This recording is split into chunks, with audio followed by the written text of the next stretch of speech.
Berarti catat, Yesus lahir 6 sebelum Masehi di Matius. Ya. Sedangkan yang di Lukas, Yesus lahir 6 Masehi ketika Quirinius jadi gubernur.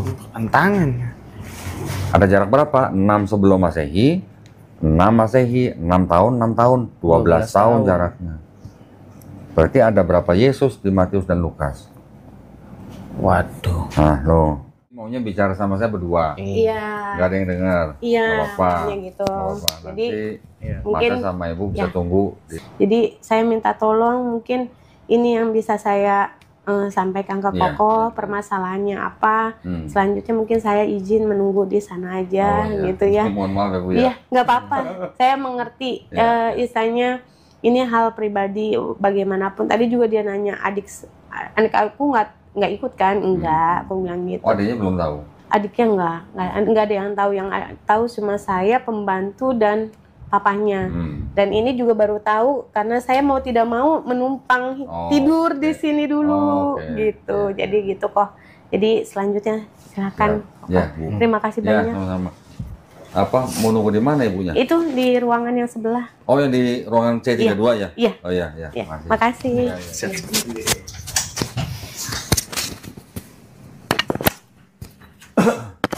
Sok minta kopi Sok. Terus kamu ke gereja mana? Namanya Gereja Kristus Raja Karawang. Di Karawang? Iya. Kamu tahu gereja itu dari mana? Nyari-nyari aja kok. Nyari sendiri? Iya. Ini manggil aku Pak, Bang atau Koko aja nggak apa-apa. Mau beli dulu nggak Pak? Hah? Boleh deh sekalian beli rokok.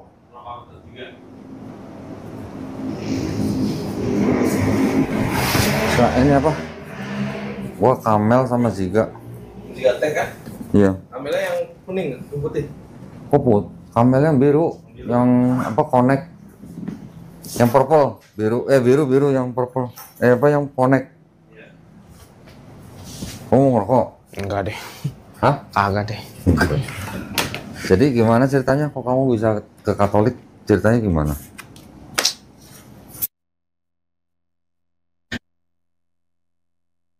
Sering yang ulang-ulang lagi. Yang nanya siapa aja sih?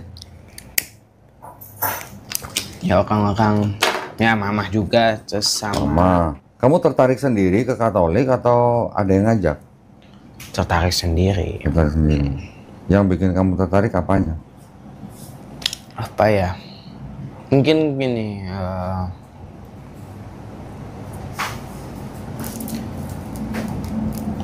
Awal ceritanya ya. Teman-teman saya tuh kayak orang itu mandang orang-orang Kristen tuh kayak orang Israel gitu. Orangnya bejat banget, orangnya akalnya tuh gak ada banget gitu. Dan tadi tiba-tiba, wah itu saya oke lah. Teman-teman Muslim kamu? Iya. Oke. Tiba-tiba nyenggol ke urusan Tritunggal. Dibilang kok Tuhan Yesus tuh kok dijemur, Tuhan kok dijemur. Terus ya gitu-gitulah, kurang ajar banget, aku juga nggak tega gitu buat ngulanginnya lagi. Ya udahlah, dari situ kan aku orangnya apa ya, lumayan sakit lah gitu. Mau agama apapun yang dihina ya aku juga, apapun yang dihina aku juga tetap sakit hati tetap gitu ngerasain. Nah karena udah kayak gitu aku mulailah tertarik gitu, belajar. Ya sebenarnya Tritunggal juga ya tetap nggak masuk akal sih buat aku. Nah habis itu, sorry, mic kamu terbalik. Oh, iya. Yang kecil di depan. Nah, terus? Habis itu sampai mana tadi? Tritunggal nggak masuk akal. Oh iya, Tritunggal nggak masuk akal. Tapi yang buat saya tertarik itu apa ya? Ajaran kasih. Ajaran kasih. Ya, ajaran kasih. Walaupun ada juga di Islam banyak bahkan. Tapi nggak tahu ya, itu saya lagi goyah aja gitu. Udah mulai malas-malasan sholat mungkin karena itu gitu kali ya. Tapi berarti kamu belum percaya Trinitasnya berarti? No. Belum. Kamu nggak percaya Tuhan jadi manusia? Nggak masuk akal lah. Cuman kamu tertariknya karena ajaran kasihnya? Iya, dan aku karena aku gak berani gitu ya baca-baca Al-Quran. Bukan karena benci atau apa, cuman karena saya tahu bahasa Arab tuh rumit gitu kan, nggak bisa baca terjemahan doang. Terjemahan kan cuman kulit yang tipis doang gitu. Iya, Enggak. Ya udahlah, ya udah saya ke Alkitab. Yang pertama saya baca tuh. Sebentar. Itu mana ya, Tok? Oh, ini di bawah nih.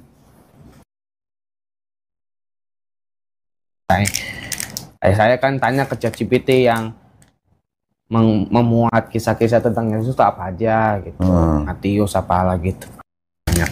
Ya udahlah, saya mulai dari Matius di situ. Nah, saya menemukan bahwa ternyata Alkitab tuh bahasanya puitis banget gitu. Kayak metaforanya walaupun agak rumit tapi tetap bisa dipahami perlahan-lahan gitu. Perumpamaannya. Kayak kenikmatan menjelajahi metaforanya tuh aku suka gitu. Karena aku suka puisi juga kayak gitu. Saya menemukan di situ. Ya udah disitulah mulailah walaupun pas berdoa gitu kan, berdoa gini akal tuh kayak jangan berdoa, itu bukan Tuhan gitu. Di sini ngomong kayak gitu, tapi karena hati udah keklep gitu dengan pembelaan dari hati yang nggak masuk akal juga, nggak bisa diterima, ya udahlah tetap di situ walaupun akal nolak gitu. Keren kamu masih punya bisikan begitu. Alhamdulillah. Terus sebenarnya kalau nggak ketahuan juga tetap nggak nerima sebenarnya. Tetap nggak nerima. Terus nggak di sini nggak nerima, tapi di sini mungkin udah mulai terbuka gitu sampai ke gereja dan lain-lain.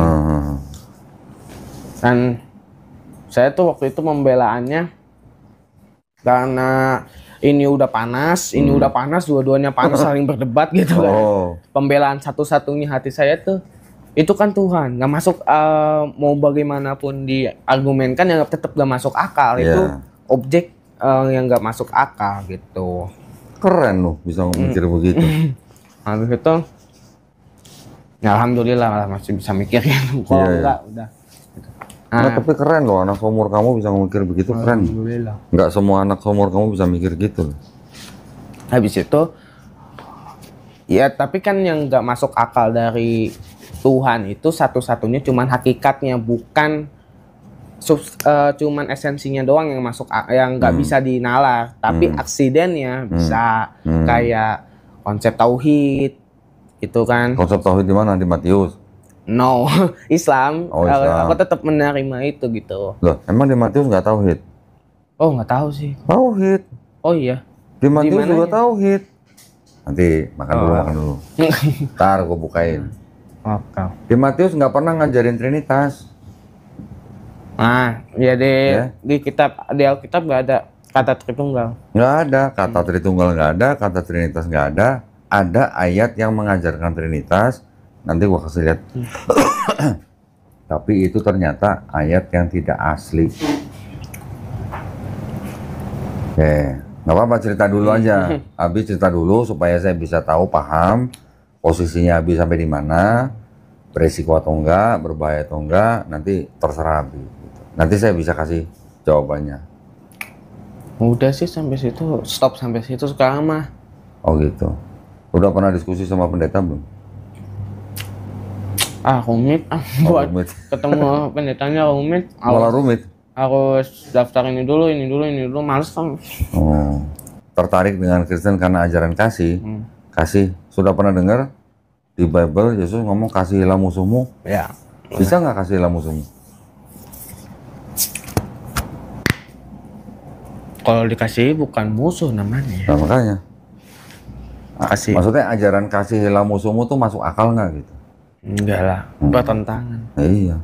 Kalau Islam gimana? Kalau musuh? Kita terhadap musuh kalau di Islam gimana? Perangi tapi tetap ada batas-batasnya. Iya, harus ada keadilan. Kalau musuh sudah menyerah, kita nggak boleh zalim. Kalau kamu dijahatin orang, kalau di Kristen dengan ajaran kasihilah musuhmu, orang Kristen harus apa? Kalau dijahatin orang? Pasrah. Pasrah kan? Iya. Tapi kalau di Islam gimana? ya serang balik. Tapi boleh harus- balas, tapi tapi yang setimpal, nggak boleh nggak boleh berlebihan, tapi memaafkan lebih baik. Itu bedanya kalau di Kristen sama Islam. Tapi kalau kasihilah musuhmu, gimana Matilah kita. ceritanya? Gimana ceritanya kita harus mengasihi musuh kita? Terus kita harus mengasihi harta kita kepada perampok atau gimana? Enggak, ya kan? Kalau keluarga kita misalnya ada saudara perempuan, adik kamu lagi perempuan, Dua-duanya. dua-duanya perempuan. Dua-duanya laki-laki dan perempuan gitu. Oh, laki-laki dan perempuan. Misalnya ada saudara perempuan kita diperkosa, Musuh dong berarti. musuh kan? Iya. Terus kita harus ngapain? Pasrah aja? Kan enggak dong. Gitu. Bisa jadi, ini bisa jadi ya, karena di dalam 4 gospel, Matius, Markus, Lukas, Yohanes, ini kan surat-surat yang ditulis zaman dulu sekali. Kita nggak pernah tahu di dalam tulisan itu murni tulisan yang menulis atau sudah ditambah-tambahin. Kita nggak tahu. Ya dong? Sebagian masih ada ajaran tauhidnya. Tapi sebagian lagi ada tambahan apa, ada cerita apa yang kita nggak yakini, kita nggak pernah tahu siapa yang nambahin. Sekarang contoh, ini Abi bisa nangkep apa enggak nih? Semoga bisa. Misalnya saya penjajah, misalnya saya Belanda nih, penjajah Belanda nih. Saya datang ke sebuah bangsa, belum negara nih, masih bangsa nih, bangsa Indonesia. Kan masih suku-suku lah ya. Saya datang ke suku, salah satu suku, bahan hasil buminya saya ambil. Karena saya penjajah. Hasil buminya saya ambil, terus saya kasih buku ke orang yang saya jajah, saya kasih buku, kasihilah musuhmu. Gimana?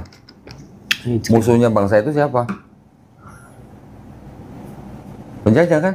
Nah, gimana ceritanya kalau hasil bumi saya ambil, tapi saya kasih buku, kasihilah musuhmu? Sama aja, jangan serang gua, jangan Nah serang iya, gua. nah iya itu maksudnya. Berarti bisa jadi kasihilah musuhmu itu bisa jadi sisipan atau tambahan dari penguasa pada zaman itu. Siapa? Romawi. Nah bangsa Israel kan pada zaman itu kan dijajah sama Romawi. Ya Kalau kan? pakai agama aman. Nah, bisa jadi, ya ini kan hanya teori pemikiran.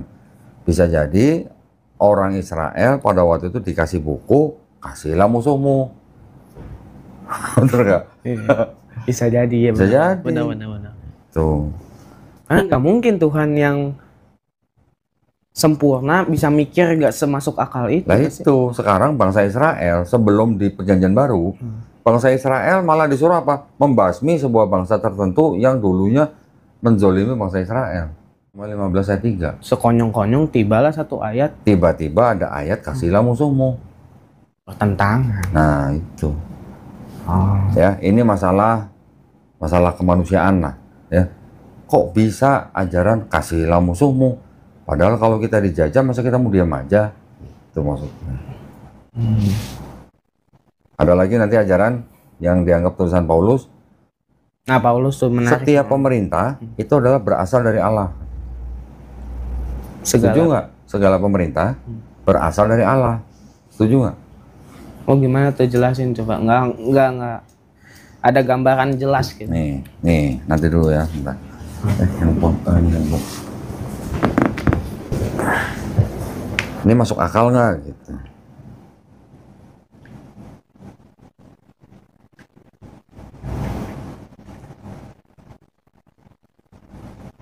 Betah nih saya di sini. Oh, kalau mau baca-baca nanti sebentar.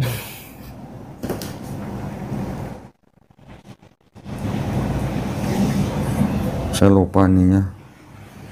Tapi ada ayat begitu.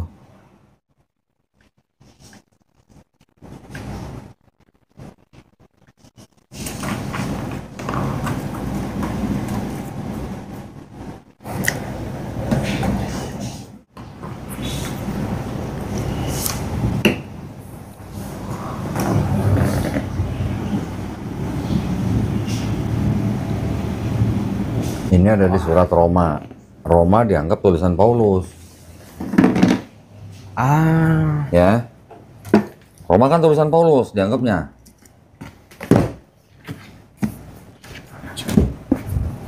Roma berapa tuh? 13:1. Kita baca di sini, sama nggak main di situ?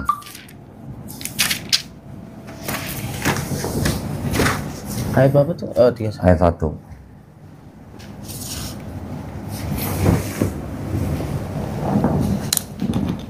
Ada. Sama nggak? Sama, sama. Sama. Make sense nggak? Enggak lah, Tuhan maha adil. Tiba-tiba ada pemerintah yang nggak adil. Nah, Pertentangan kan? terus mau dibilang pemerintah itu berasal dari Allah? Nggak mungkin. Benar-benar. Itu maksudnya. Kita pikir lagi, kira-kira bisa jadi ini sisipan dari penjajah Romawi atau bukan? Karena yang menjajah Israel pada waktu itu adalah Romawi. Bisa jadi. Oh, kok kayak diktator ya? ada sisipan-sisipan diktator. Loh ya bisa dong. Iya Lah itu dong. yang bikin siapa? Kan nggak ketahuan siapa yang bikin. Oh, iya. Benar? Iya. Kita harus tahu konteks nih. Apa aja yang harus kita ketahui? Konteks sejarah, konteks tradisi. Bangsa Israel punya tradisi, ada konteks sejarahnya juga sedang dijajah oleh sebuah bangsa. Pada zaman Yesus masih hidup, kan penjajahan Romawi kita tahu dari tahun 63 sebelum Masehi sampai tahun 600-an, sampai diambil sama sahabat Nabi Umar bin Khattab. Betul kan? Ya. Ketika Yerusalem dikuasai oleh pasukan Muslim, selama 600 tahun lebih Palestina dijajah sama Romawi. Nah, kalau ada ayat-ayat begitu, mungkin nggak itu berasal dari penjajah? Mungkin Gitu. sekali. Kemungkinan besar. Kalau omongan saya ada yang salah, tolong disanggah. Yang kecil bukan yang gede. Ya udahlah, ya udahlah. Sedok ya. Iya. Sama itu tadi, kasihlah musuhmu. Kalau kasihlah musuhmu itu bisa nggak diterapkan untuk sebuah masyarakat? Nggak bisa diterapkan. Kalau cuman diterapkan untuk diri sendiri, mungkin masih bisa, mungkin. Tapi kalau udah berurusan dengan masyarakat, kasihlah musuhmu bisa nggak dimasuk ke dalam pengadilan? Hancur lah dunia. Nggak bisa kan? Iya. Nah, gitu. Kalau namanya udah di pengadilan apa urusannya? Harus namanya aja pengadilan, adil. Berarti harus ada keadilan buat semua orang. Gimana Gitu. mau adil bawa kasih musuh? Lah iya, lah kalau kasihlah musuhmu masuk pengadilan, nggak ada penjara penuh, pasti kosong. Gak ada penjara Nggak ada bahkan. penjara, nggak perlu penjara, gitu maksudnya. Paham ya? Gitu. Jadi saya ketika melihat kitabnya agama lain, saya nggak berani menghina, nggak. Tapi saya hanya menunjukkan ada ayat begini maksudnya gimana. Gitu. Yang mikir sendiri gitu. Ya, kita nggak membicarakan apa namanya. Tadi kan Abi bilang nggak mempermasalahkan trinitasnya karena sulit dimengerti, gitu kan. Sudah kita tinggalkan Tidak dulu. mengatakan tidak masuk akal. Ya, kita tinggalin dulu. Tapi ajarannya kira-kira make sense nggak buat kita? Gitu. Yang dilakukan oleh gereja apa? Hanya melintir sini, melintir sana, melintir sini, melintir sana. Kalau ada masalah kasih ke negara.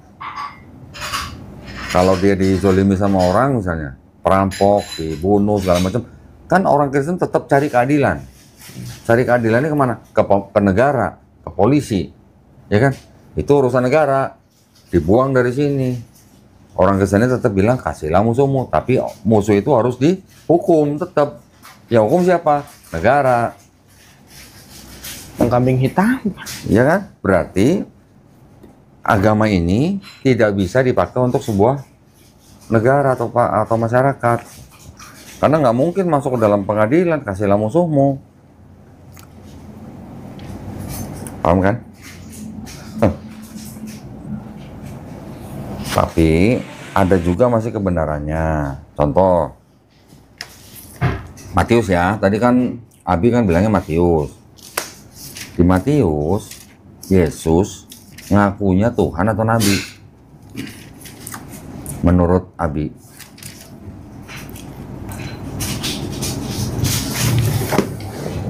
Ini judulnya apa? Yesus ditolak di Nazaret. Terus Yesus bilang begini.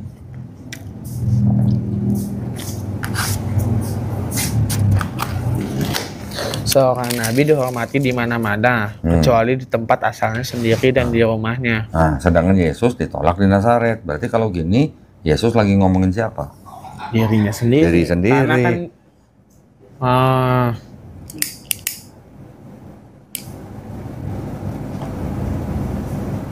Berarti Yesus lagi ngomongin siapa? Dirinya sendiri. Kalau Yesus ngomongin diri sendiri, berarti Yesus ngakunya nabi atau bukan? Seorang nabi. Nabi. Konsisten harusnya kan Betul berarti kan? dari kalimat pertama. Iya. Sekarang orang lain nyebut Yesus sebagai apa? Guru dan Tuhan. Hah? Guru dan Tuhan katanya. Itu Yohanes 13:13. Tapi ini Inilah Nabi Yesus dari Nazaret di Galilea. Nabi Yesus. Orang banyak nyebut Yesus Nabi Yesus. Ya kan? Bukan Tuhan Yesus kan? Nah, kalau Abi bilang guru dan Tuhan, kan adanya di sini. Apakah ayat ini konsisten? Ini kan, kamu menyebut aku guru dan Tuhan. Dan katamu itu tepat sebab memang aku. Saya kasih lihat ini. Ada ini. Banyak versinya ya? Banyak.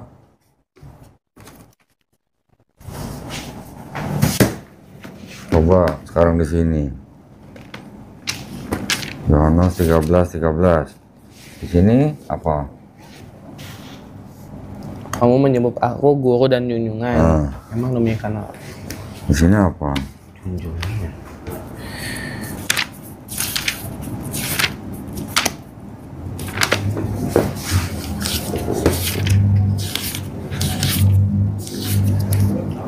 Oh dan Tuhan, junjungan. Tuhan sama junjungan sama nggak? Enggak lah. Ini apa? Oh manggil aku kawan dan Tuhan. Tuhan sama Tuhan sama nggak? Enggak. Kenapa bisa jadi ada yang Tuhan, ada yang junjungan, ada yang Tuhan? Kayak typo ya jatuhnya. Bukan typo, sengaja. Oh. Sengaja.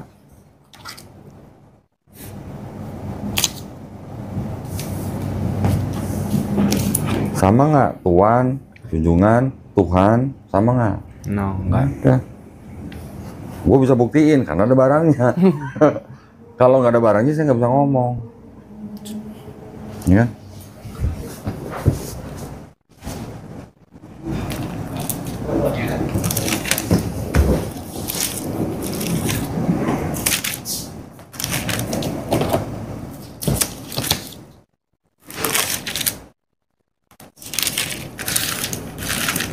Enam 2011. Wih jauh. Ini 98. Iya, padahal sama-sama LAI loh. Yang merah tuh LAI. Yang gede itu juga LAI. Kalau kecil hitam tuh ND, Katolik.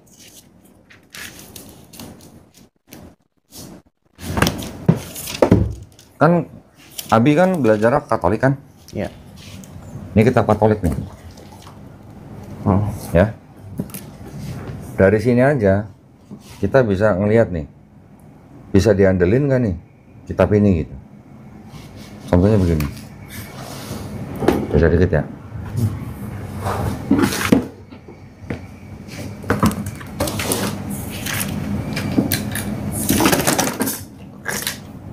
Nih, kira-kira Yesus kalau begini bacanya, Yesus lahir tahun berapa? Yang di garis ini ya? 6 tahun. Tahun berapa nih? Mana sih? 6. 6 Sebelum Masehi. Masehi. Ya, kan Masehi ini di sini nih. Iya. Sesudah Masehi, sebelum Oh, Masehi. iya. Ya, Yesus akhir terjadi ke sana gitu. oke. Masehi. Ini Bible yang nulis sendiri nih. Yesus mungkin lahir tahun 6 sebelum Masehi. Oke. Sedangkan di di Lukas, Oke, 6 sebelum Masehi. Oke. catat ya, ingat-ingat ya. 6 sebelum Masehi. Catat ya. Ini kita berdasarkan sejarah aja nih. Lukas pasal 2. Tadi di sini Yesus pada zaman apa nih? Pada zaman siapa nih? Di sini nggak ditulis ya. Kita lihat di sini. Di Matius. Matius nih. Yesus lahir pada zaman siapa nih? Percobaan pada bukan. Nah, ini kisah favorit. Nah, ini penyingkiran di Mesir. Berarti di sini Yesus lahir pada zaman siapa? Silakan dibaca. 2 ya. Raja Herodes. Herodes. Nah, catat ya, Herodes Agung namanya. Bawa handphone? Oh, enggak. Nggak bawa handphone. Sebelum Masehi. Cek di sini. Herodes matinya kapan? Kita cek. Ini Lukas. Nih. Ini kata Bible ya. Herodes baca matinya tahun berapa? Ya, pokoknya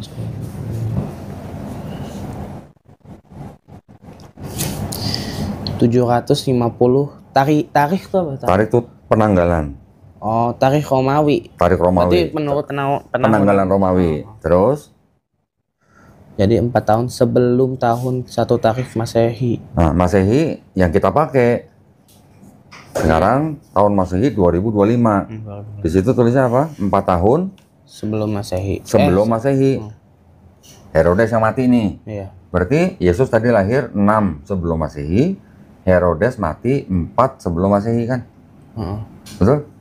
Iya. Catat dulu nih ya. Bentar. Catat 6 dulu. sebelum Masehi. Yesus lahir Heeh. pada zaman Herodes. Herodes matinya 4 sebelum Masehi. sebelum Masehi. Oke? Heeh. Catat. Betul. Sekarang kita baca Lukas. Ini kan Matius. Sekarang kita baca Lukas. Lukas 2. Baca di sini, Yesus lahir pada zaman siapa? Kalau buat mau nyatet, Nah, kamu catat tuh. biar nggak lupa. Bentar ya. Yesus lahir 6 sebelum Masehi.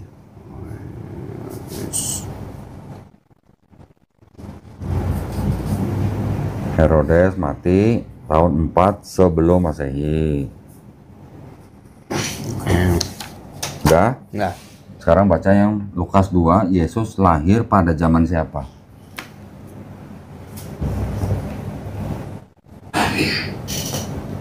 Kaisar Agustus Terus? satu perintah menyuruh pendaftaran semua orang di seluruh dunia.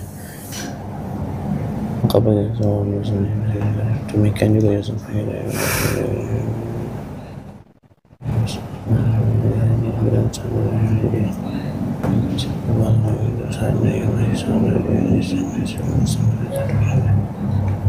Udah ini. Ada Kirenius nggak? Oh iya nih, Quirinius benar. Nah, Menjadi wali jadi apa? negeri di Syria. Jadi wali negeri ya? Iya. Nah, kapan itu tahun berapa? Nah, nggak ditulis kan? Enggak. Kita cari informasi di sini. Nih.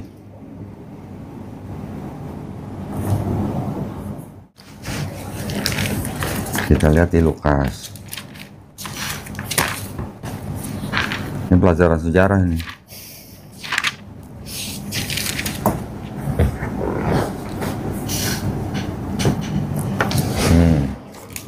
Lukas 2 nih. Lukas 2 kan? Sama kan tadi kan Lukas 2 kan? Iya.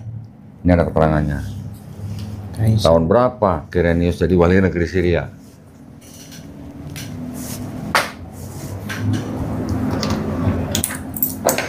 Tahun 6 Masehi. Nah, catat. Quirinius jadi wali negeri Syria tahun 6 Masehi. Oh, udah mulai. Bentar. Tahu kan bedanya sebelum Masehi sama sesudah Masehi, tahu kan? Iya. Masehi itu Masehi itu Al-Masih, Yesus, kelahiran. Kristus. Oh, Dianggapnya tahun 1 Masehi ya berarti 1 tahun setelah. enggak, tahun pertama yang kita sekarang penanggalan yang kita pakai. Ya, sekarang kan 2025. Berarti kalau 1 Masehi terus itu dibilang ada Quirinius 6 Masehi, berarti 6 tahun setelah tahun 1 Masehi. Oh. Jadi gini, ini saya gambarin. Masehi itu apa sih sebenarnya? Masehi itu Kristus. Berarti 1 Kristus gitu. Gimana sih? Ini sebelum Masehi. Oh, yes. Yo, ke sana ke belakang. Sampai ke sini ini 1 Masehi. Oh. Jadi ke sini sampai di sini sekarang kita 2025. Sebelum Masehi gitu. Oh, oke, Ya, paham. tadi kalau dibilang ini Yesus lahir 6 sebelum Masehi berarti kira-kira kan di sini. Herodes mati 4 sebelum Masehi berarti kira-kira di sini. Kalau wali kota Quirinius jadi wali kota 6 Masehi berarti di sini. Jauh banget. Nah, berarti kalau dari 6 sebelum Masehi sama 6 Masehi beda jarak berapa tahun? Jauh yang pasti itu. 12 tahun kan? Iya. 6 tambah 6 12. Tadi kan Dikasih tahu bahwa tadi Yesus lahir 6 sebelum Masehi. 6 sebelum Tiba-tiba Bunda Maria melahirkan seorang anak, berarti kan Yesus. Pas jadi Kirenius gini, Masehi. ya, kalau yang dua ini kan ada di Matius tadi kan? Iya. Yang ini di Lukas. Kalau Yesus lahir pada zaman Kirenius jadi wali negeri, sedangkan di sini tulisnya Kirenius jadi wali negeri Syria tahun 6 Masehi. Oh, saat dan Yesus berusia 12 tahun pada waktu itu. Ya, ini baca nih. Pada waktu itu Kaisar Agustus mengeluarkan surat perintah untuk membuat sensus penduduk di seluruh dunia. Inilah sensus yang pertama kali diadakan ketika Kirenius menjadi gubernur Syria. Maka pergilah semua orang mendaftarkan diri masing-masing di kota sendiri, dan Yusuf pun berangkat dari Nazaret di Galilea. Karena ia berasal dari keluarga dan keturunan Daud, pergilah ia ke Yudea, ke kota Daud yang bernama Bethlehem, supaya didaftarkan bersama-sama dengan Maria tunangannya yang sedang mengandung. Ketika mereka di Bethlehem, tibalah waktunya bagi Maria untuk bersalin, dan ia melahirkan seorang anak laki-laki, anaknya sulung. Lalu ia membungkusnya dengan kain lampin dan membaringkannya dalam palungan, karena tidak ada tempat bagi mereka di rumah penginapan. Jadi Yesusnya lahir ketika diadakan sensus pada zaman Kirenius jadi wali negeri Syria atau gubernur. Oke, tapi ini apa nih? 12. Ini catatan Kirenius jadi wali negeri Syria tahun 6 Masehi. Tapi ini Yesus berusia 12 tahun pada waktu itu apa maksudnya? Nah, ini di sini. Kan ini setelah ini ada gembala-gembala terima kabar. Sampai di sini Yesus disunat dan diserahkan pada Tuhan. Di sini sampai di sini baru mereka orang tuanya kembali ke Nazaret. Nah, sampai di sini Yesus berusia 12 tahun. Itu. 12 tahunnya di sini. Bentar. Dan ketika kan mereka kembali ke Nazaret. Sebagaimana biasanya setiap tahun orang tua pergi ke Yerusalem untuk perayaan Paskah. Dan ketika Yesus telah berumur 12 tahun. Oke. Ya. Berarti setelah Yesus lahir di Bethlehem, orang tuanya bawa dia kembali ke Nazaret di Galilea. Setelah itu setiap tahun mereka pergi ke Yerusalem. Terakhir ceritanya ketika Yesus berusia 12 tahun. Oke. Berarti catat, Yesus lahir 6 sebelum Masehi di Matius, ya. Sedangkan yang di Lukas, Yesus lahir 6 Masehi ketika Kirenius jadi gubernur. Tantangan. Ada jarak berapa? 6 sebelum Masehi, 6 Masehi, 6 tahun, 6 tahun, 12 tahun jaraknya. Berarti ada berapa Yesus di Matius dan Lukas? Waduh. Nah, loh.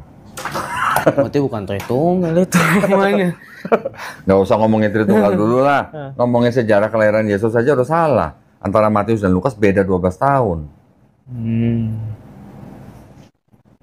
Benar? Yang ngomong ini loh, bukan gua loh. Dia susah mau disalahin sama. Gimana mau nyalahin? Yang ngomong ini. Dari kalangan sendiri. Ya. Kalau gereja bilangnya apa? Paling Lukas salah mencatat tanggal. Gitu. Kalau salah mencatat tanggal, apakah bisa disebut ini firman Tuhan? Nih, gua kasih tahu nih.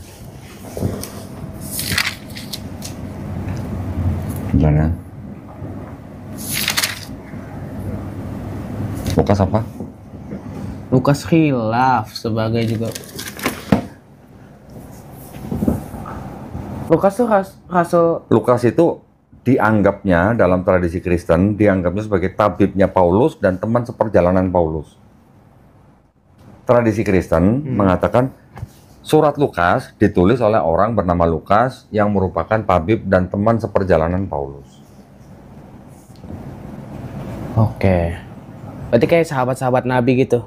Ya, tapi Lukas nggak pernah ketemu Yesus. Oh. Lukas itu tabibnya Paulus dan teman seperjalanan Paulus. Nggak pernah ketemu Yesus. Jadi Paulus tuh rasulnya. Paulus itu adalah awalnya dia adalah sebenarnya juga orang Yahudi juga. Dia dari suku Benyamin, tapi ibunya dari Tarsus. Dia mengaku bahwa dia adalah orang Ibrani asli. Dia adalah mengaku pengikut Taurat tanpa cacat. Dan dia awalnya sebelum bertobat, dia adalah orang yang menzolimi pengikut Yesus, ditangkap, dibunuh, dipenjara. Awalnya dia bilang begitu. Ada di mana? Di sini. Filipi. Pasal 3. Ini nih. Ayat 5 dan 6. 5 dan 6.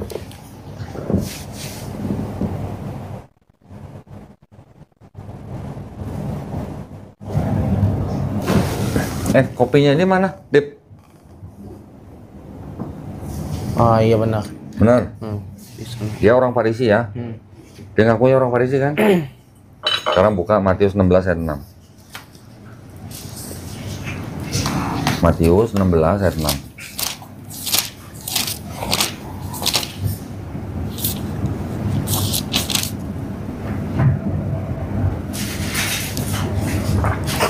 Iya.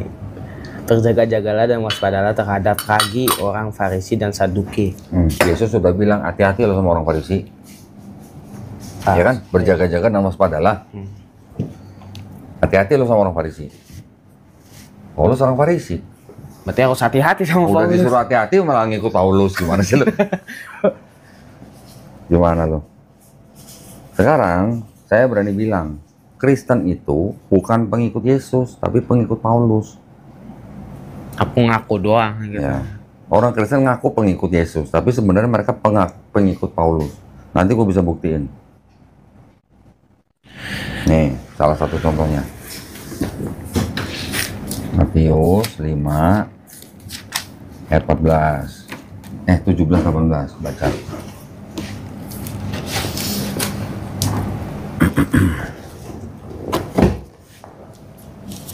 Baca dong.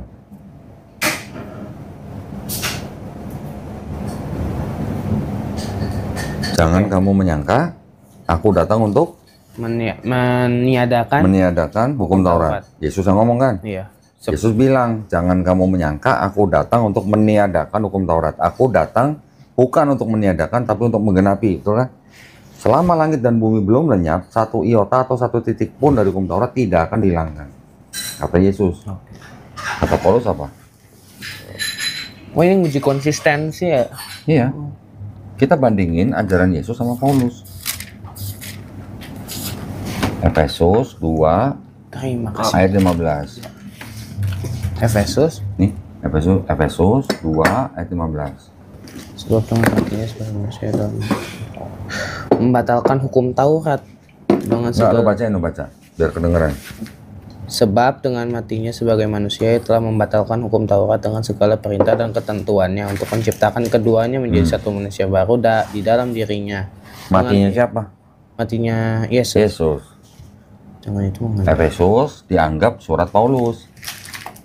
Yesus bilang, aku datang bukan untuk meniadakan hukum Taurat. Paulus bilang, Yesus yang mati sebagai manusia itu sudah membatalkan hukum Taurat.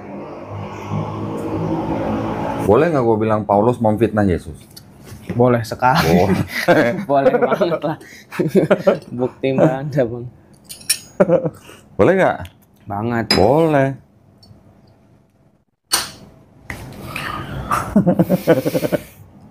Sekarang gue kasih tahu lagi bedanya. Kata Paulus, ya kata Paulus nih. Roma kan tulisannya Paulus. Roma 5, 12. Baca. 15. 12. Oh, sebab itu sama seperti dosa telah masuk. Baca dong, biar ada suaranya. Sebab itu sama seperti dosa telah masuk ke dalam dunia oleh satu orang. Siapa satu orang itu? Sebab itu sama seperti dosa telah masuk ke dalam dunia oleh satu orang, Yesus. Siapa? Bukan. Oh, bukan. Siapa? Yang pertama kali berdosa katanya. Oh, Makan buah kuldi katanya kan. oleh dosa itu. Terus? Oh, ini Hawa berarti satu Ya, orang ini. ya. Dan oleh dosa itu juga maut. Demikian maut itu telah menjalar kepada semua orang karena semua orang telah berbuat dosa. Jadi karena dosa Hawa ini, semua keturunan Adam sudah buat dosa. Pernah dengar kan dosa waris? Pernah. Dengar dosa Dosa waris kan, iya. pernah kan? Sedangkan kata Yesus gimana? Kata Yesus, Matius 18 ayat 3, siapa yang terbesar di dalam kerajaan surga? Pada waktu Yesus ditanya nih, siapa yang terbesar dalam kerajaan surga kan? yang kalau kau tidak seperti anak kecil ini, Ya. kamu tidak akan Iya. Lalu tahu? masuk kerajaan surga. Yang Nggak pernah nonton baca. sama pendeta yang sudah lah. Sudahlah. Pendeta sudahlah. Apa katanya? Kata Yesus ini apa? Kalau kamu tidak seperti anak Enggak, kecil. bukan. Baca. Kalau kamu Sesungguhnya jika kamu tidak bertobat dan menjadi seperti anak kecil ini, kamu tidak akan masuk ke dalam kerajaan sorga. Yesus bilang kalau lu nggak bertobat, lu nggak masuk surga. Kata Yesus. Sama nggak sama yang Paulus tadi? Yang mana? Yang tadi Roma 5:12. Waduh, Sebab karena dosa satu orang itu, semua keturunan Adam sudah punya dosa. Jadi kata Paulus apa lagi? Di Roma 10 ayat 9 nih. Ayat 9. Sebab jika kamu mengaku dengan mulutmu bahwa Yesus adalah Tuhan dan percaya dalam hatimu bahwa Allah telah membangkitkan dia dari antara orang mati, maka kamu akan diselamatkan. Jadi ajaran Paulus, kalau lu nggak ngaku Yesus sebagai Tuhan dan Juru Selamat, yang sudah dibangkitkan dari orang mati, kamu nggak selamat. Berarti dengan kata lain kan Paulus ngajarin orang Kristen supaya percaya bahwa Yesus yang mati, yang sudah dibangkitkan sebagai Tuhan, baru lu selamat, kan gitu. Sedangkan Yesus bilangnya kalau lu mau masuk surga, caranya gimana? Tobat, cuma tobat doang. Berarti kok akibatnya kalau ngomong kayak gitu, berarti orang kalau udah tobat tapi nggak ngakuin Yesus Tuhan, berarti sia-sia dong tobatnya. Nah, sekarang gini, gua tanya. Yang Yesus bilang di sini, kalau lu nggak tobat, lu nggak masuk surga. Anggap aja ada orang denger Yesus ngomong begini nih. Yesus Terus dia ngomong ke tobat. murid-muridnya nih, terus dia tobat, terus dia mati, masuk surga nggak? Dengan rumus seperti itu. Oh iya, bertentangan ini. Kalau pakai rumusnya Yesus, kalau orang itu tobat, Masuk surga. terus dia mati, ya masuk surga lah. Iya. Tapi Yesusnya belum disalib. Oh iya, pas ngomong ini belum disalib. Ya belum dong, belum Iya, masa disalib. kayak gitu. Iya. Kecuali kalau Yesusnya lagi begini, ada orang lewat, Yesusnya bilang, lu kalau nggak percaya gua Tuhan udah mati nih, lu nggak selamat. Itu lain cerita. Yesusnya ngomong, kalau lu nggak tobat, lu nggak masuk surga. Ada orang lewat, denger, tobat, mati. Yesusnya belum disalib. Jadi orang itu yang masuk surga. Pelan dong berarti kalau Yesus. Berarti Yesusnya sebenarnya perlu nggak disalib buat tembus dosa? Enggak. Nggak perlu. Ya, tobat aja. Tobat aja. Aduh, nasib orang kudus di sini gimana? Dia nonton rupanya. Orang Kudus, yang orang Pati tersinggung kemarin tuh. Aduh. Yang orang Semarang apalagi? Ini udah bener sebenarnya kalau tinggal dipoles aja. Enggak, ini ada semacam kayak mungkin teman-temannya dia ngebully orang Kristen atau Katolik, disamain sama orang Israel. Iya. Itu yang salah. Itu orang Islam yang begitu berarti mereka nggak tahu konteks. Salah itu. Salah. Kita juga harus pada proporsional lah. Ya. Memang banyak orang Kristen di Indonesia membela negara Israel. Itu memang benar. Itu memang salah kalau menurut ukuran kemanusiaan. Untuk membela orang-orang Muslim di Gaza, tidak perlu agama apapun. Untuk kemanusiaan aja.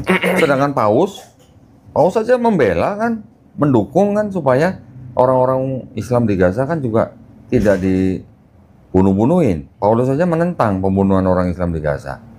Kenapa orang Kristen di sini malah belain Israel? Gitu. Orang Islam di Indonesia yang menganggap orang Protestan dan Katolik sebagai apa? Orang Israel gitu, nggak tepat, kurang tepat. Itu salah. Tapi jangan karena gitu terus lu jadi kehilangan iman dong. Iya nih. Sayang Nggak dong. nyambung. Yang salah orang kenapa lu Tiba-tiba. gak ada iman lu? Gitu. Jangan gitu. Ya kalau teman-teman lu begitu, lu jangan berteman lagi sama mereka. Atau kalau lu bisa nasehatin, lu bisa kasih pengertian, lu bisa menjelaskan, syukur-syukur mereka terima. Kalau nggak terima ya udah tinggalin. Harusnya gitu, Bi. Iya. Kalau tiba-tiba tuh lu malah melarikan diri dengan membuang iman Islam terus mempelajari Aneh, itu nggak ini nyambung aja. sampai minta dibaptis, waduh, sayang banget. Otak lu pinter, Bodohan. malah mau dikorbanin buat begituan doang. Sayang. Baca begini aja kan jelas sebenarnya. Cuman kan kalau di gereja kan di cover dengan segala macam omongan Seolah-olah benar. Seolah-olah benar. Gitu. So, berarti kalau baca Alkitab tuh butuh ingatan yang kuat nih. Dan butuh tahu konteks. Oh. Nggak cuma baca ayat doang, harus tahu konteksnya apa. Nah, orang di gereja kan dibacain sama pendetanya. Kalau di Katolik baca sendiri nggak? Baca sendiri. Baca Bible sendiri nggak di gereja? Oh, kurang tahu. Ya kan dibacain sama pendetanya. Sama Oh romonya. iya. Iya kan? Pas Ekaristi ya? Iya kan? Dibacain, iya di mana? Ya mungkin ada orang Katolik, orang Protestan yang baca di rumah ada. Tapi kan mereka kan sudah menerima doktrin-doktrin dari gereja. Orang Kristen hanya bisa selamat kalau mengaku dengan mulutnya bahwa Yesus adalah Tuhan dan Juru Selamat yang telah dibangkitkan dari orang mati supaya orang Kristen selamat. Itu doktrinnya Paulus. Berarti kan orang Kristen sebenarnya bukan pengikut Yesus, Paulisten. tapi pengikut. Bener kata Koni, Bu Koni. Ibu Koni nyebut orang Kristen itu Paulinisten. Itu. Nah, Yesus sendiri bertentangan ke sama ajarannya Taurat? Enggak. Enggak. Nih, gua kasih tahu. Ini bilangnya kan bertobat ya? Bertobat. Kita buka Yesaya nih. Ini ajarannya Nabi Yesaya nih. Judulnya apa nih? Bertobat lebih baik dari mempersembahkan korban. Nah, baca ini, yang merah.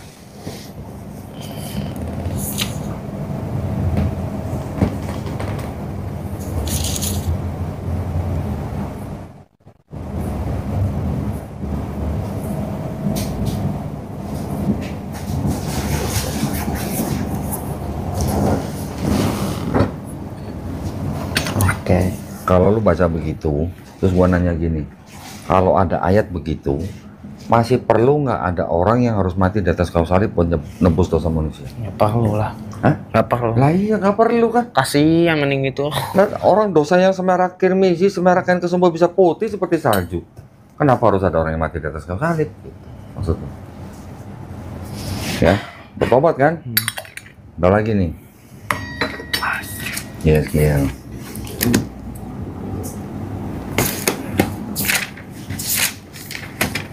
Belas, 20 dan 21.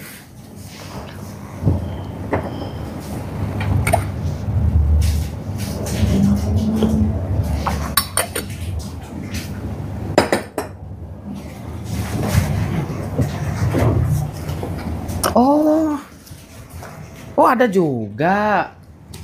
Ada. Enggak, aku pernah dengar ini di ayat Al-Quran atau hadis gitu. Nah, iya iya. benar. Lah iya, sekarang kalau di Quran Dosa gimana anak lu apa caranya kalau lu masuk jannah? Iya. Sebaik-baiknya manusia di mata Allah siapa? Ya orang yang bertakwa. Orang yang bertobat. Bertobat itu udah paling baik. Dari apa? Ya dari segala dosa, dari segala maksiat. Di sini katanya apa? Orang fasik. Akan Tahu orang fasik apa? Iya, Tahu orang yang kan? berdosa gitu. Berdosa dan terus menerus. Bukan cuma dosa doang sekali. Dosa dan terus menerus berdosa disebut orang fasik. Orang fasik kalau bertobat dan melakukan ketetapan Allah hidup. Perlu nggak ada orang harus disalib di kayu salib? Nggak perlu lah. Ya kan? Jadi ajarannya nabi-nabi di sini bertobat hidup. Yesus bilang kalau nggak bertobat lu nggak masuk surga. Kan sama sebenarnya. Kenapa tiba-tiba berubah jadi kalau lu nggak ngaku Yesus sebagai Tuhan, lu nggak selamat. So asik ya. Beda kan? Iya. Gue bukan menafsirkan kitab suci orang ya. Cuman Gue cuma ngebacain doang. Iya. Beda apa enggak? Gitu aja. Oke, mereka punya otoritas untuk menafsirkan. Tapi kan ada ayat-ayat yang istilahnya kalau kita sebut tuh jelas gitu loh, nggak perlu tafsir. Babi haram, apa mau tafsir? Ya nggak? Kalau Yesus tidak membatalkan hukum Taurat, berarti kan Yesus hidup di bawah hukum Taurat. Kalau hidup di bawah hukum Taurat, sunat nggak? Sunat. Makan babi nggak? Enggak. Sekarang orang Kristen gimana? Ya seperti itu. Gitu. Sedangkan yang sekarang laki-laki masih sunat agama apa? Islam. Islam. Yang sholatnya sujud? Islam juga. Yesus sujud. Matius 26:39. Yesus puasa, Islam puasa, Islam sujud. Yesus nggak makan babi, Islam nggak makan babi. Yesus di situ diceritain ketika jenazahnya diturunin dikafani. Walaupun kita Islam tidak percaya bahwa Yesus atau Nabi Isa alaihissalam itu dibunuh dan disalib, ya, tapi dikafani. Nah, siapa orang umat beragama apa yang kalau mati dikafani? Islam. Islam. Berarti kita ngikutin apa yang Yesus lakukan di situ. Kristen sebagian ada, tapi sebagian banyak enggak. Aku sih semuanya ada aku sih. Kristen ada yang disunat, Kristen ada yang puasa, Kristen ada yang sujud. Tapi alasannya bukan. Tapi kecil-kecil gitu kelompoknya. Kecil-kecil. Paling Kristen Ortodok, Kristen Koptik, Kristen Advent. Tapi Kristen secara keseluruhan? Enggak. Yesus akikah nggak di sini? Akikah nggak? Wah, belum baca itu. Lo akikah nggak? Kayaknya akikah. Akikah. Ini Yesus juga akikah nih. Akikah tuh yang motong kambing buat. Iya. Oh, Laki-laki berapa? satu. Dua. Oh, 2. Perempuan baru 1. Baca nih. Ayat berapa nih? Ayat 24. Dan untuk mempersembahkan korban menurut ini firman kan.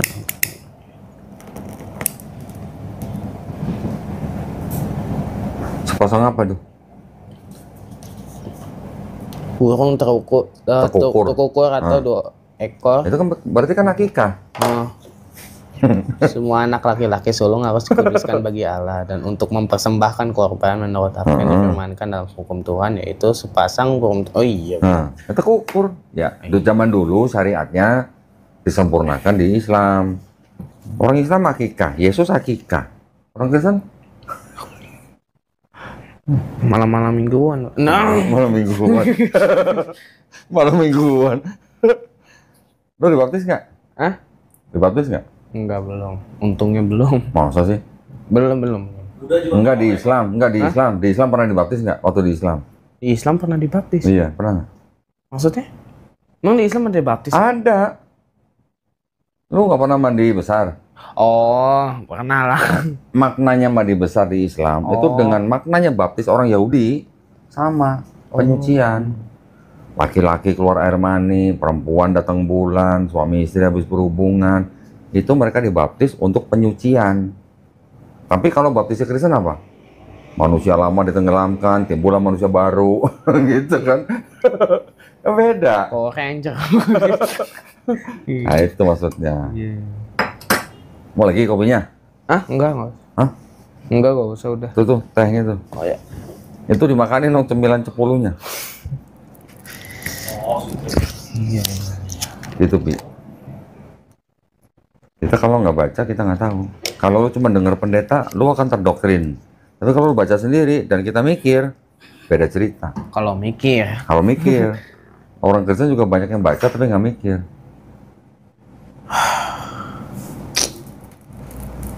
Ada untungnya berarti waktu itu nggak dibaptis berarti. Ya udah diizinin Allah. Iya. Oh, udah dibaptis sekarang udah kaget kali. Tapi lu pernah meyakini Yesus Tuhan nggak? Dipaksa itu kan. Sama siapa? Maksudnya karena udah terlalu jauh gitu.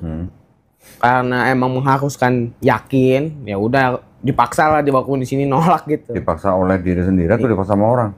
Di diri sendiri gitu. Gitu lah. Ingat ya, sebaik-baiknya manusia di mata Allah adalah manusia yang bertobat. Dah, gitu aja. Sebaik-baik loh. Jadi lu dibandingin sama presiden, belum tentu presiden lebih baik daripada lu di mata Allah. Sebaik-baik manusia. Jadi selama lu masih dikasih nafas, jangan kecil hati gitu. Allah itu masih membuka pintu tobat selebar-lebarnya ketika manusia masih hidup. Kalau udah mati, jangan tanya, nggak ada pintu tobat lagi. Lu pernah nggak melihat atau berpikir Islam ada yang salah gitu? Nggak bisa disalahin. Nggak bisa disalahin. Jadi Islamnya nggak mungkin salah. Komunis salahin kayak orang bodoh. Orangnya yang salah gitu. Orangnya yang salah. Gua dulu ketahan masuk Islam 5 tahun. Gara-gara gua ngeliat muslimnya. Salah. Nah, itu makanya gua salah. Gua tidak boleh berdasarkan pengamatan terhadap muslim, yang harus gua pelajarin ajarannya.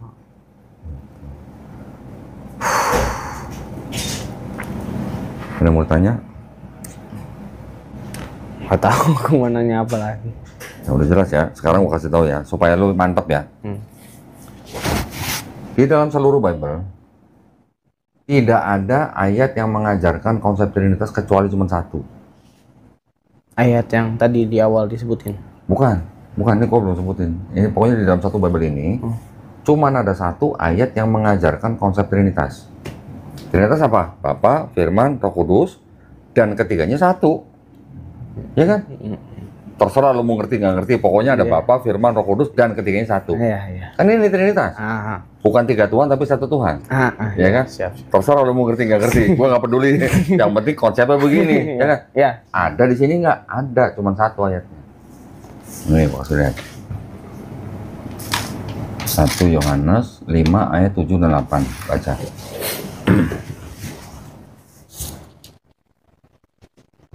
Sebab ada 3 orang yang bersih.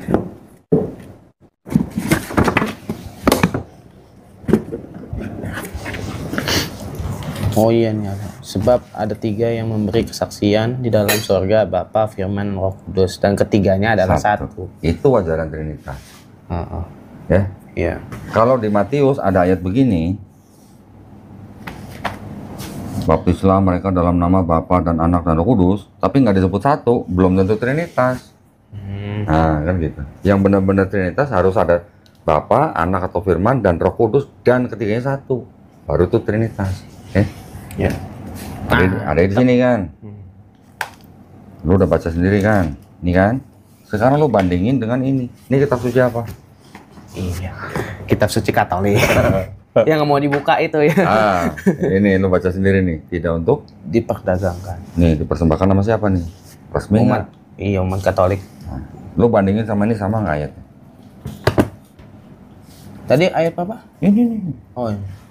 1 Yohanes 5 ayat 7 dan 8. Lu bandingin sama ini, sama nggak itu? Sebab ada 3 yang memberi kesaksian di dalam surga. Sama. Nah, lu baca ini. Pasti tidak asli ya. Udah berulang-ulang ini tapi ditolak mulu. Nah, satu-satunya ayat yang mengajarkan konsep Trinitas katanya pasti tidak asli. Lu pikir sendiri, Bi. Gua nggak bisa membawa hidayah ke lu. Yang bisa ngasih hidayah itu cuma Allah. Tinggal lu mau pakai apa enggak akal dan pikiran yang udah dikasih gitu aja. Udah nggak usah panjang-panjang kan gua. Ngapain panjang-panjang? Tidak asli. Karena gue punya ini, gue bisa ngomong. Kalau nggak punya ini, gue nggak bisa ngomong. Dan ini ada di Android. Kalau lu mau lihat. Oh iya ada. Lu bisa kasih lihat ke orang lain di Android. Nggak percaya lu aplikasi buka. Atau? Buka. Wah nggak bawa HP. Oh nggak bawa HP. Iya. Nih. Andai kan bawa HP. Kan ayatnya ini.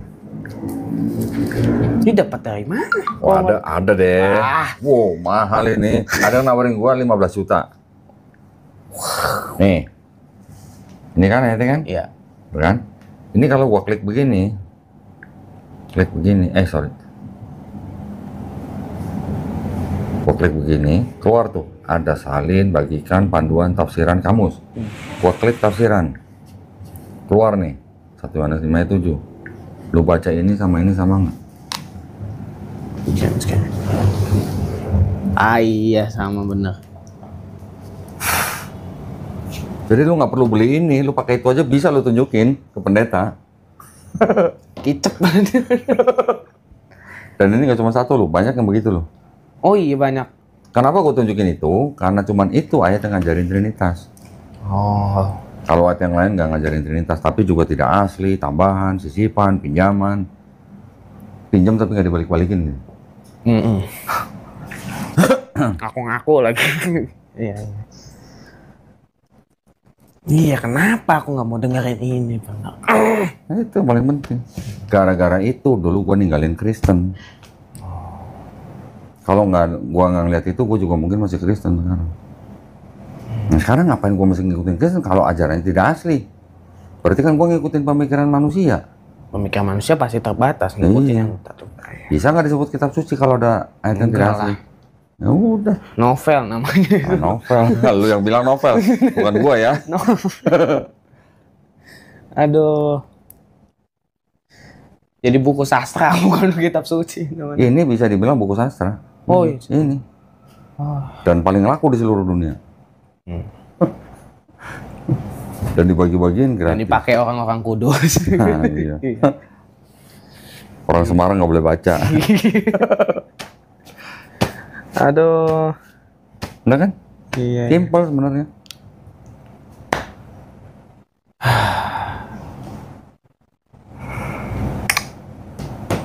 Kalau lu udah pernah meyakini Yesus Tuhan, bisa dikatakan lu udah pernah murtad. Tapi jangan khawatir, Allah Maha Pengampun. Lu tinggal syahadat ulang, selesai acara. Udah.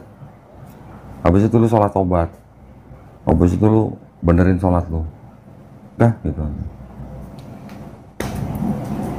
Masih dijamin lu masuk surga.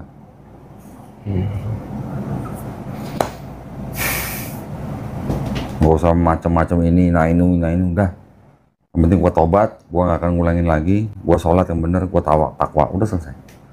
Ingat, sebaik-baiknya manusia di mata Allah adalah yang bertobat. Kan?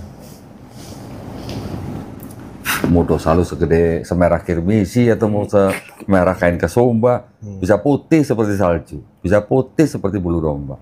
Selesai perkara.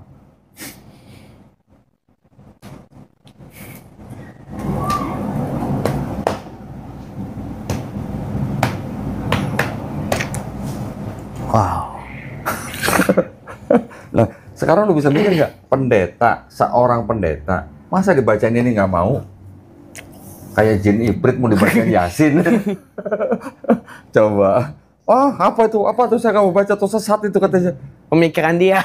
Pemikiran dia. Ya sama aja lu juga mikir. Berdasarkan apa? Aduh, diajarkan Roh Kudus benar. 3 abad pertama tidak ada orang Kristen bahas Roh Kudus. Baru abad keempat orang baru mikirin Roh Kudus. Ada no bukunya, nih yang kuning. Yang kuning banyak. Ini nih yang kuning tebel nih, agak tebel. Oh, Early Christian Doctrines. Oh. Wow. Oh, ada Ahmed Didat juga. Ada dong. Tuh buku yang dibaca Ahmed Didat yang bawah tuh. Izharul Haq. Gara-gara baca buku itu, Ahmed Didat bisa jadi dai. Seru tuh baca itu. Cuman tebel. Apa-apa kalau buku tebal tapi seru bagus. Iya. Nggak bosan bacanya. Ngomongin apa lagi? Ya udah, kalau udah begini mau apa lagi? Ini pamungkas ini kalau begini. Udah. Ada anak muda datang ke sini. Nanya ini. Terus terakhirnya udah ngomong berapa jam, pulang.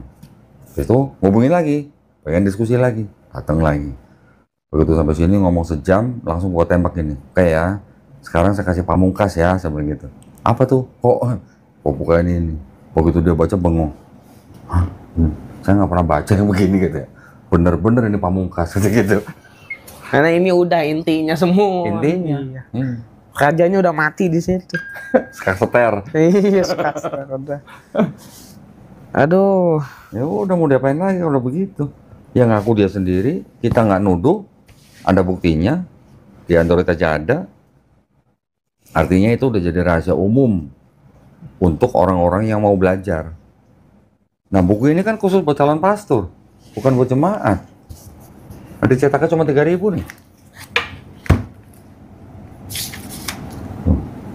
3.000 Ini buat calon pastor. Makanya tidak untuk diperdagangkan. Lu cari di toko buku nggak ada yang jual.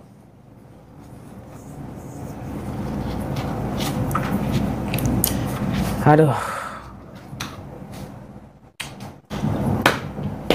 Udah apa lagi? Lu dikasih otak, dikasih akal, dikasih pikiran. Kalau lu nggak pakai, ya itu nanti lu tanggung sendiri akibatnya. Kita dikasih kehendak bebas tuh. Tapi kan kita dikasih akal juga. untuk menentukan kehendak kita berdasarkan akal. Kalau lu menentukan kehendak bebas berdasarkan perasaan, buat apa akal lu gitu? Jadi sampah dong. Iya kan? Iya. Udah, mumpung lu masih dikasih kesempatan, umur lu masih muda, lu masih banyak dikasih waktu nanti buat apa ya? Buat beribadah. Nah, lu mending umur 15 tahun udah bisa dapat kayak begini. Bisa udah pakai akal pikiran. Gua umur 40 tahun masih kafir aja. Alhamdulillah. Ya kan? Lu harus banyak bersyukur, masih muda. Gua aja masih bersyukur karena gua masih dikasih kesempatan jadi muslim. Kalau lu mati bukan dalam keadaan Islam, Mati lah. udah nggak ada kesempatan lagi.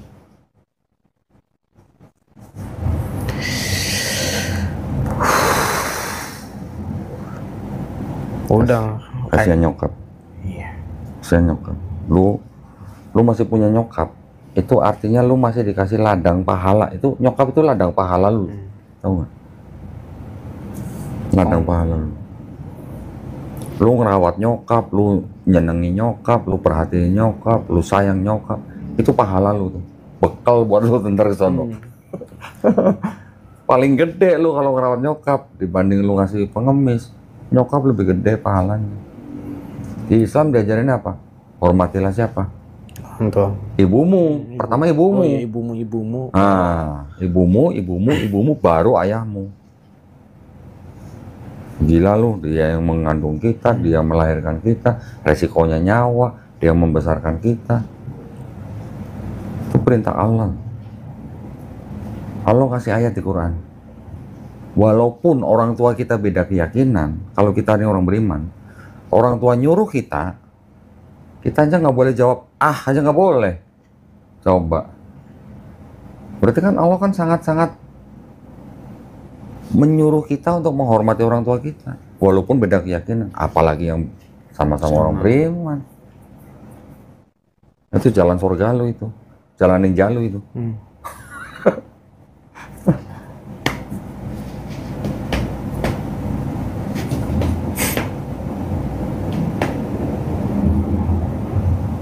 Lu buang pikiran-pikiran yang gini. Iya. Sekarang lu udah tahu, lu udah diizinin Allah buat ngeliat ini, lu udah usah banyak mikir lagi udah. Mumpung lu masih dikasih kesempatan, jangan sia-siain. Udah gitu aja.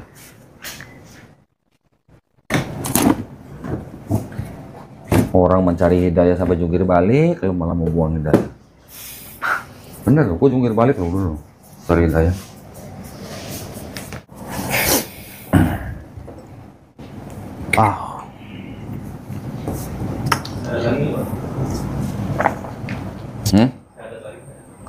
Hah? Udah syahadat lagi mah. Kapan? Waktu udah lama banget, berminggu-minggu yang lalu, bukan lama berarti, yang lumayan lama. Depan nyokap nggak? Depan nyokap nggak? Depan nyokap. Udah sadar. Iya. Dan menyesali itu masa-masa gelap. Masa-masa gelap. Iya tuh, ya Allah. Kok bisa sebodoh itu gitu loh. Ya, ya alhamdulillah. Berarti lu masih dikasih kesempatan sama Allah buat jadi orang beriman. Ketika Allah SWT mengizinkan orang untuk menjadi orang beriman, Allah akan membuat orang itu dadanya lapang untuk belajar Islam. Tapi ketika Allah SWT membiarkan orang tersesat, Allah akan menjadikan orang itu dadanya sesak dan sempit seperti mendaki langit. Lu bayangin ya, ayat itu turun kira-kira di abad ke-7, ya, tahun 600-an kan, sebelum Nabi wafat. Siapa orang pertama kali tahu kalau kita ke atas mendaki langit, ke gunung kayak kemana kayak, kita makin susah bernapas. Siapa yang tahu? Gak ada, setinggi-tingginya gunung gak ada yang bisa. Nggak ada. Orang pertama yang tahu oksigen makin ke atas makin tipis baru di abad 17 tahun 1648, namanya Pascal. Oh iya benar, Pascal. Ini kan abad 17 baru dipelajarin oksigen teman-teman. Tapi pertama kali orang tahu kalau kita makin ke atas oksigen makin tipis, Pascal. Oh. Berarti waktu itu perumpamaannya asing berarti waktu itu. Bang, pas abad ke-7 berarti. Iya. Orang Arab pada waktu itu baca ayat itu juga mungkin nggak tahu maksudnya apa nih kalau mendaki langit kok dadanya sesak. Siapa yang tahu kalau yang pernah ke atas dadanya bakal sesak nggak bisa napas? Apa kita pernah baca Nabi pernah naik gunung sampai dadanya sesak? Nggak pernah. Gua Hiro berapa sih tingginya? Paling cuma ratusan Sampai meter. sesak gitu. Iya. Orang sesak napas itu kalau udah ketinggian kira-kira 10.000 kaki, 15.000 kaki itu udah mulai susah napas. Orang Nepal masih bisa bertahan 15.000 kaki. Tapi kalau udah 20.000, 25, udah susah napas. Ya kalau bukan firman Allah tuh dari mana gitu Nabi Muhammad SAW tahu. Itu aja. Sedangkan Nabi Muhammad kan umi sama kalangan Jazirah Arab kan bodoh. Ya bukan bodoh, Mungkin. maksudnya bukan bodoh IQ Belum. rendah bukan. Tapi bodoh mereka itu maksudnya tidak terbiasa dengan tradisi tulis menulis gitu. Yang tradisi mereka itu adalah oral. Jadi orang hafal lebih keren daripada orang yang bisa baca tulis pada zaman itu. Ya, artinya kan baca-bacaan dari Apa? luar-luar nggak bakal masuk ke sana. Nggak masuk. Bangsa Arab kan termasuk bangsa yang apa ya pada waktu itu nggak diminati gitu loh. Dijajah aja enggak sama Roma sama Persia. Iya. Kan di tengah-tengah gurun itu. Nah makanya Roma sama Persia sama-sama perang, mereka nggak pernah pengen nyerang Ya, Arab. kecuali Saudi. Yaman tuh. Kecuali Yaman. Yaman Yaman pun yang dikejar apanya? kekayaan. Emasnya. Yang ngejar emas siapa? Orang-orang Yahudi. Bisa jadi Nabi Ibrahim alaihissalam dulu dari utara ke selatan nyari emas. Makanya mampir di Mekah. Gitu.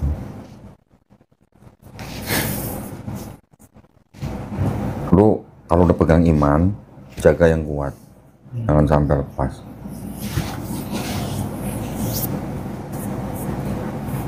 Oke? Oke. Yang paling baik sekarang, menurut gue nih, saran aja ya. Lu sahadat ulang depan nyokap, lu cium nyokap, cium tangannya. Itu yang paling baik. Biar nyokap tenang gitu maksudnya. Ya. Ya? Oke. Ya, gue panggilin nyokap lu ya. Biar nyokap tenang, kasihan. Tadi udah mau nangis. Panggilin. Sama apa nyokapnya? Emang ada anak-anak siapa? Ini Oh, udah jangan ibu nyokapnya aja aja. ibu. Di mana? Nyokapnya aja ya. Adek lu belum tahu ya? Belum. Sebaiknya jangan tahu. Iyalah. Nggak usah tahu. Buat apa tahu Nggak coba. usah. Jangan. Supaya tidak menimbulkan pikiran macam-macam.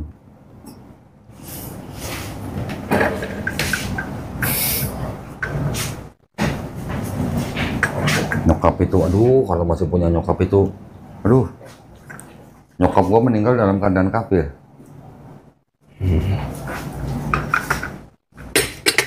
Gua ketika baru-baru masuk Islam, sedih banget gua. Waalaikumsalam. Masya Allah, Bu. Butuh saksi, Bu, saya, Bu. Kemarin sebenarnya udah ke Habib sebelum kesini tuh sebenarnya sempat ke Habib.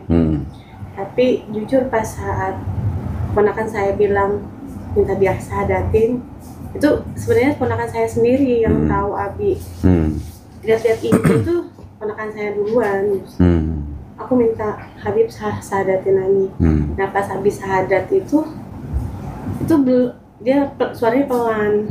Jadi saya nggak mau maksain dulu lah gitu dengan posisi dia belum tahu ilmunya ya gitu. Dan saya juga membimbing dia juga belum bisa sepenuhnya gitu. Ya. Dan sekarang Ibu saksiin ya. Bismillahirrahmanirrahim. Asyhadu an la ilaha alla ilaha illallah illallah wa asyhadu wa asyhadu anna anna Muhammadan Rasulullah. Aku bersaksi tiada sesembahan yang hak selain Allah. Dan aku bersaksi Nabi Muhammad adalah utusan Allah. Cium Ibu.